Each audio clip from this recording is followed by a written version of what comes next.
यह कहानी एक ऐसी नकली टीचर की है जो अपने ही एक छात्र के प्यार में दीवानी हो जाती है। उसे पाने की चाहत में वह अपनी बेशर्मी की सारी हदें पार कर देती है। कहानी की शुरुआत में जेसन नाम के एक युवा लड़के से होती है जो एक छात्र होने के साथ साथ सोशल मीडिया पर एक लोकप्रिय व्यक्तित्व भी है। कहानी में दिखाया जाता है कि समर वेकेशन के बाद जेसन और उसकी बहन जोई को स्कूल छोड़ने के लिए उनके पेरेंट्स आए हैं। वहीं सारा नाम की एक लड़की का परिचय होता है जो जोई की रूममेट है और जेसन को पसंद करती है। जेसन के पिता चाहते हैं कि वह सिंगिंग छोड़कर अपनी पढ़ाई पर ध्यान केंद्रित करे, लेकिन जेसन म्यूजिक को ही अपना करियर बनाना चाहता है। इसी बीच सिस्टर रेबेका की एंट्री होती है जो जेसन और जोई की टीचर हैं। वह जेसन के पेरेंट्स से वादा करती है कि वह दोनों बच्चों का अच्छे से ख्याल रखेंगी।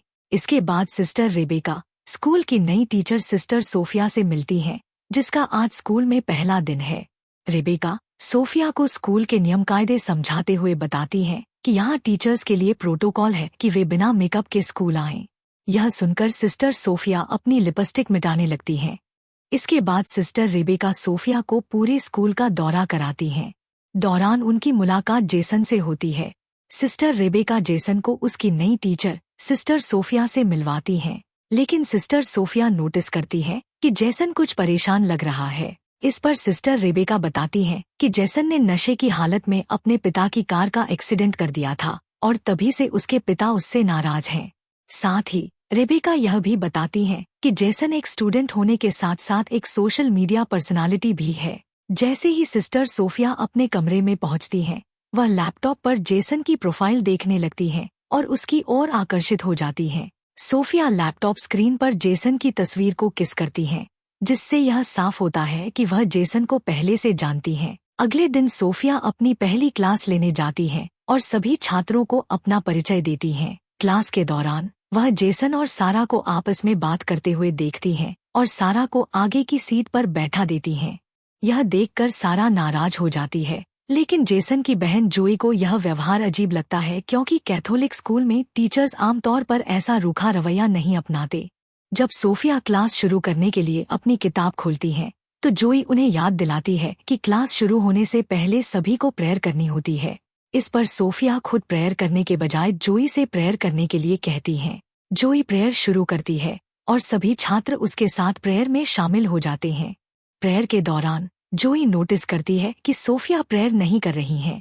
वह यह बात अपने भाई जेसन को बताती है, लेकिन उसी समय जेसन को सारा का मैसेज आ जाता है, जिसके कारण वह जोई की बात पर ज्यादा ध्यान नहीं देता।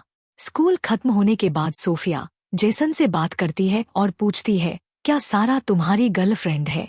जेसन मुस्कुराते हुए जवाब देता है, मेरी कोई गर्लफ्रेंड नहीं है। यह सुनकर सोफिया अंदर से बहुत खुश हो जाती है, लेकिन अगली सुबह जब वह जेसन और सारा को किस करते हुए देखती है तो उसका मूड खराब हो जाता है। वह जेसन को क्लास में भेजकर सारा को डांटने लगती है।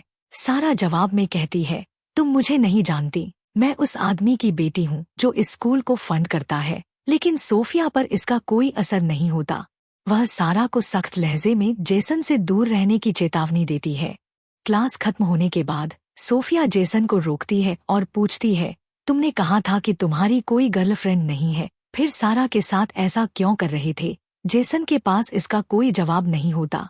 इस पर सोफिया उसे अपने चैम्बर में आने को कहती है। कुछ देर बाद जब जेसन सोफिया से मिलने चैम्बर में जाता है तो देखता है कि सोफिया अपनी बॉडी मॉइस्चराइज कर रही है।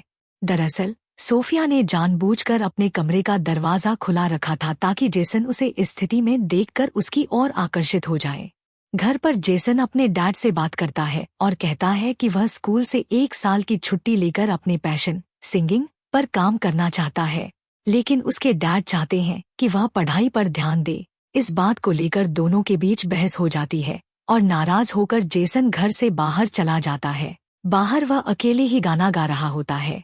इसी दौरान सोफिया अपनी कार लेकर जेसन के घर आती है और छुपकर उसकी सिंगिंग को सुनकर उसका आनंद लेती है। तभी जेसन के पास सारा का कॉल आता है, जिससे सोफिया जलन महसूस करने लगती है। लेकिन अचानक सोफिया का पैर किसी चीज से टकरा जाता है और आवाज सुनकर जेसन उसकी ओर बढ़ने लगता है। ठीक उसी वक्त जेसन को जोई का मैसेज आता है और वह वापस घर के अंदर चला जाता है। अब सोफिया सारा को जेसन से दूर करने के लिए अपनी पहली चाल चलती है। रात को वह सारा के कमरे में जाकर उसकी किताब में चुपके से ड्रग्स रख देती है, लेकिन जब वह बाहर निकलने लगती है तो उसका सामना सिस्टर रेबेका से हो जाता है। सोफिया उनसे कहती है कि उसे किसी की आवाज सुनाई दी थी, इसलिए वह देखने आई थी। इस दौरान जोई भी नींद से जाग जाती है। वह सारा के रूम में ही रहती है और सोफिया और सिस्टर रेबेका की बातचीत सुनकर उसे सोफिया पर शक होने लगता है। अगली सुबह सोफिया क्लास में सभी छात्रों से उस पेज को खोलने के लिए कहती है जहां उसने सारा की किताब में ड्रग्स छुपाई थी। जैसे ही सारा वह पेज खोलती है, ड्रग्स मिल जाती है। सोफिया उसे पकड़ लेती है और सख्त लहजे में कहती है, इसके लिए तुम्हें बड़ी सजा मिलेगी। जल्द ही यह खबर पूरे स्कूल में फैल जाती है और सारा को स्कूल से सस्पेंड कर दिया जाता है। इसके बाद सोफिया सिस्टर रेबेका से कहती है कि स्कूल की प्रतिष्ठा बनाए रखने के लिए बॉयज के कमरों की भी तलाशी लेनी चाहिए। सिस्टर रेबेका सहमति जताती हैं और जेसन और उसके दोस्तों के कमरों की तलाशी लेती हैं। तलाशी के दौरान जेसन के बेड से शराब की बोतल बरामद होती है। दरअसल यह भी सोफिया की ही चाल थी। जब जेसन से इसके बारे में पूछा जाता है तो वह हैरानी से कहता है, मुझे नहीं पता कि यह बोतल यहाँ कैसे आई और किसने रखी है। अगर आपने मुझे सस्पेंड कर दिया तो मेरी जिंदगी तबाह हो जाएगी, खासकर उस गलती के लिए जो मैंने की ही नहीं। अगर मेरे डैड को यह बात पता चली तो इस बार वह मुझे नहीं छोड़ेंगे।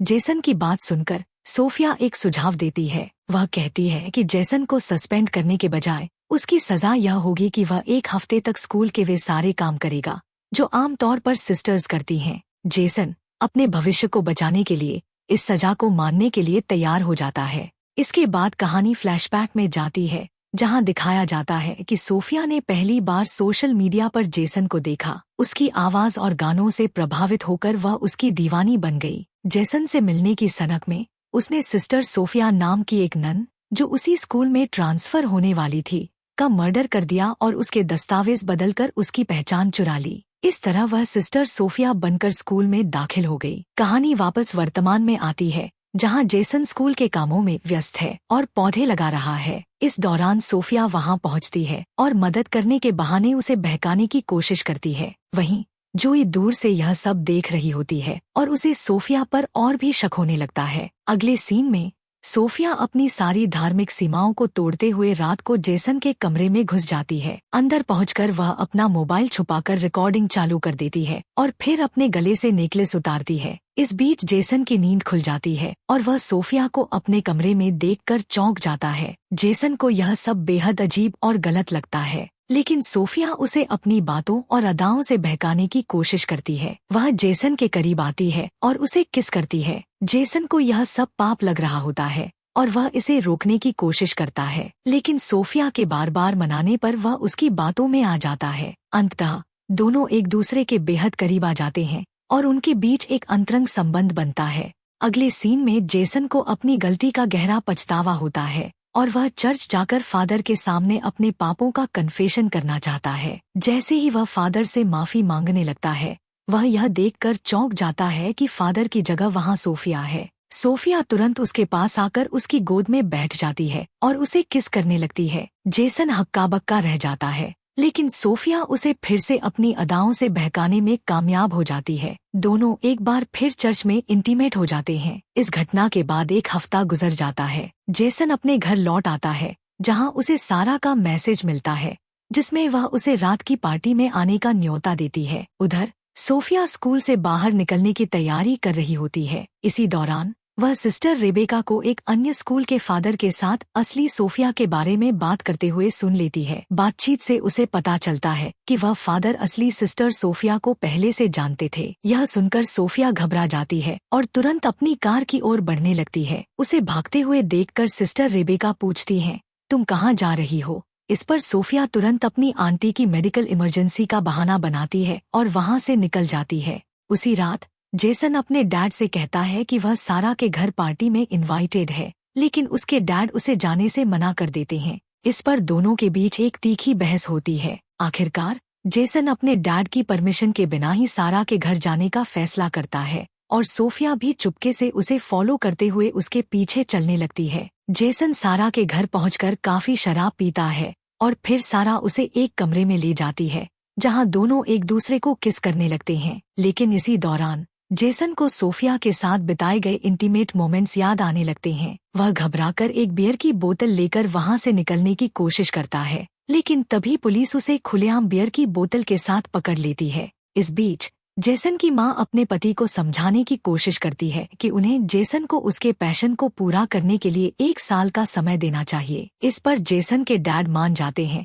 और जेसन को घर वापस लाने के लिए निकल पड़ते हैं। वहीं जेसन को रूम में लाकर सोफिया अपने कपड़े उतारने लगती है ताकि वह दोनों फिर से इंटीमेट हो सकें। लेकिन जेसन को यह सब देखकर शक होने लगता है कि सोफिया उसे हर जगह फॉलो कर रही है। वह कहता है, हम दोनों ने आज तक जो कुछ भी किया वह एक बहुत बड़ा पाप था और मैं इस रिग्रेट से बाहर नहीं निकल पा रहा हूँ। अब से हम दोनों कभी भी यह सब नहीं करेंगे। इस पर सोफिया कहती है, हम दोनों के बीच काफी समानताएं हैं। हमारे डैड हमें समझते नहीं हैं और शायद हम दोनों एक दूसरे से मिले ही इसलिए थे ताकि हम एक दूसरे के साथ रह सकें। लेकिन जेसन सोफिया की बातों को नजरअंदाज कर देता है और उसे वहीं छोड़कर चला जाता है, जिससे सोफिया को गुस्सा आ जाता है। जेसन के डैड उसे आखिरकार ढूंढ लेते हैं और स्वीकार करते हैं कि उन्होंने कहीं न कहीं जेसन पर अत्यधिक दबाव डाला है। वह उसे सॉरी कहते हुए एक मौका देने की बात करते हैं। अगले दिन जब जेसन और जोई स्कूल के लिए निकलते हैं तो सोफिया भी वहां होती है। वह उन्हें देखती है और अपनी कार स्टार्ट करके जाने लगती है। इस दौरान जोई सोफिया की कार को देख लेती है और स्कूल पहुंचकर उस कार की जानकारी ढूंढने लगती है।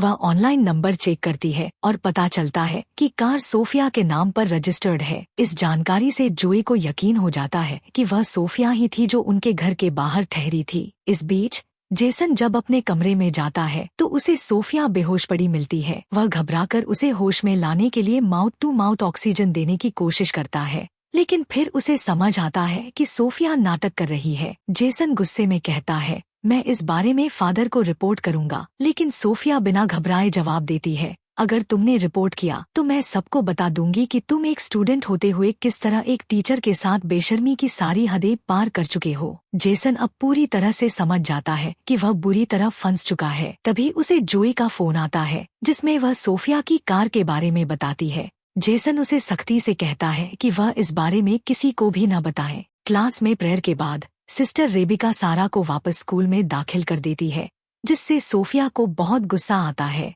वह क्लास के बाहर जाकर सिस्टर रेबिका को समझाने लगती है कि वह कैसे सारा को वापस स्कूल में आने की इजाजत दे सकती हैं। इस पर सिस्टर रेबिका सख्ती से जवाब देती हैं, तुम मुझे नियम मत सिखाओ, मुझे पता है कि क्या करना चाहिए और क्या नहीं, पहले प्रेयर करना सीखो। इस बीच जहां सारा के स्कूल लौटने की खुशी में जेसन सिंगिंग कर रहा होता है, वहीं सोफिया गुस्से में आकर पूरी तरह से साइको की तरह बिहेव करने लगती है। इसके बाद हम देखते हैं कि जब सारा नहा रही थी तो सोफिया वहां पहुंचती है और उसका सिर दीवार पर मारकर उसकी जान ले लेती है। फिर वह साबुन गिराकर इस मर्डर को एक सामान्य एक्सीडेंट की तरह पेश करने की कोशिश करती है। कुछ समय बाद जब जोई नहाने के लिए जाती है तो वह सारा को मृत पाती है और जोर से चिल्लाती है। सारा की बॉडी को पोस्टमार्टम के लिए भेजा जाता है और इस दौरान जोई को सारा की लाश देखकर शक हो जाता है। वह कहती है, इतने सालों में शावर लेते समय कभी ऐसा नहीं हुआ, यहाँ कुछ गड़बड़ जरूर है। अगले दिन सुबह जब सोफिया जेसन और जोई को घर जाते हुए देखती है तो वह सिस्टर रेबिका से अपनी आंटी के निधन का बहाना बनाकर वहां से निकल जाती है। उसी रात जेसन और उसकी फैमिली डिनर के लिए एक रेस्टोरेंट जाती है, लेकिन वहां उन्हें यह देखकर हैरानी होती है कि सिस्टर सोफिया भी वहीं मौजूद है। इसके बाद सोफिया जेसन के पेरेंट्स से मिलकर अपना परिचय देती है और जेसन के डैड उसे अपने साथ बैठने के लिए कहते हैं। हालांकि जेसन नहीं चाहता कि सोफिया उनके साथ बैठे, फिर भी उसके डैड सोफिया के बैठने का इंतजाम कर देते हैं और वह उनके साथ बैठ जाती है। इस पूरे वाकये के दौरान जेसन असहज महसूस करने लगता है और उसकी बहन जोई इसे नोटिस कर रही होती है। इस बीच सिस्टर रेबिका सोफिया के आंटी के निधन पर फूल भेजने के लिए उस जगह का पता लगाने की कोशिश करती है, लेकिन उन्हें यह पता चलता है कि वहां किसी की मृत्यु नहीं हुई और न ही वह सोफिया का सही पता था। इधर जोई के कहने पर जेसन अपनी बहन को सब कुछ बता देता है कि किस तरह वह धीरे धीरे सोफिया के जाल में फंस गया और सोफिया ने उनके इंटीमेट पल का एक एमएमएस भी बना लिया है, जिससे अब वह कुछ भी नहीं कर सकता। इसके बाद दोनों मिलकर एक योजना बनाते हैं जिसमें वे यह पता लगाने की कोशिश करेंगे कि सोफिया असली नन है या नहीं, और इसके लिए वे सबूत जुटाने का निर्णय लेते हैं। अगले दिन हम देखते हैं कि सिस्टर रेबिका को रात के कॉल से सोफिया पर शक हो चुका था। इसलिए वह सोफिया को अपने कमरे में बुलाकर कहती है, जब से तुम आई हो कुछ ना कुछ गड़बड़ होता ही जा रहा है। तुम्हारे आने के बाद मैंने अपने सबसे अच्छे स्टूडेंट्स को सस्पेंड भी कर दिया और अब तुम्हारी आंटी की मौत का झूठा मामला भी सामने आया है। यह कहकर वह फादर से शिकायत करने जाने वाली होती है। तभी सोफिया एक लैंप से उसे मारकर सिस्टर रेबिका को घायल कर देती है। वहीं हम देखते हैं कि जेसन और जोई सोफिया के कमरे में पहुंच जाते हैं उसके खिलाफ सबूत ढूंढने के लिए। वहां उन्हें असली सोफिया का लैपटॉप मिलता है, साथ ही उस लड़की का लैपटॉप भी जो सोफिया बनकर यहाँ आई थी, जिसका असली नाम लॉरा है। वे पाते हैं कि लॉरा ने जेसन की कई तस्वीरें सेव कर रखी हैं। यह देखकर वे समझ जाते हैं कि लॉरा एक पूरी प्लानिंग के साथ यहाँ आई है। यह जानकारी सिस्टर रेबिका को बताने के लिए वे बाहर जाते हैं, लेकिन उनका सामना सोफिया लॉरा से होता है। सोफिया जेसन के हाथ में अपना लैपटॉप देखकर समझ जाती है कि उसका राज अब खुल चुका है। वह जेसन से अपने पागलपन का इजहार करते हुए कहती है, तुमने जितने भी गाने गाए हैं वे सब मेरे लिए थे। यह सुनकर जेसन और जोई समझ जाते हैं कि यह लड़की पूरी तरह से पागल हो चुकी है। फिर वे आगे बढ़ते हैं, लेकिन अचानक सोफिया मौका देखकर जोई पर लैंप से वार कर देती है। इससे गुस्से में आकर जेसन उसका गला दबाने लगता है, लेकिन सोफिया उसे दर्द से झटके देती है और जेसन गिरकर बेहोश हो जाता है। इसके बाद वह जोई को लैंप से मारने ही वाली होती है। तभी सिस्टर रेबिका आकर उसका लैंप छीन लेती है, लेकिन सोफिया सिस्टर रेबिका पर भी हमला कर देती है। तभी जेसन होश में आकर अपनी जेब से स्क्रूड्राइवर निकालता है और सोफिया की पीठ में वार कर देता है, जिससे वहीं पर उसकी मौत हो जाती। इसके बाद हमें स्कूल के ग्रेजुएशन दिन का दृश्य दिखाया जाता है, जहां जेसन के डैड जोई को उसकी मां की कार और जेसन को एक नया गिटार गिफ्ट करते हैं। इस खुशी के मौके पर कहानी को इसी सीन के साथ समाप्त कर दिया जाता है।